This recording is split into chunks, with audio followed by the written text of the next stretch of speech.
ياسين والقرآن الحكيم إنك لمن المرسلين على صراط مستقيم মনে বড় আশা নিয়ে আল্লাহ তোমার শাহী দরবারে ভিক্ষুকের মতো হাত বাড়াইলাম। তুমি যদি ক্ষমা না করো, কে আমাদেরকে ক্ষমা করবে? কে আমাদের মাফ করবে?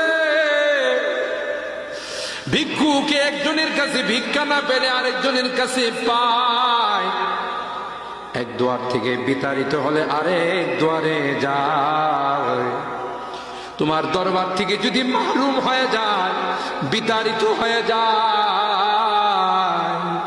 কার কাছে যাব? কে আমাদেরকে ক্ষমা করবে? মালিক রে, কাঙ্গালের মতো হাত বাড়াইলাম।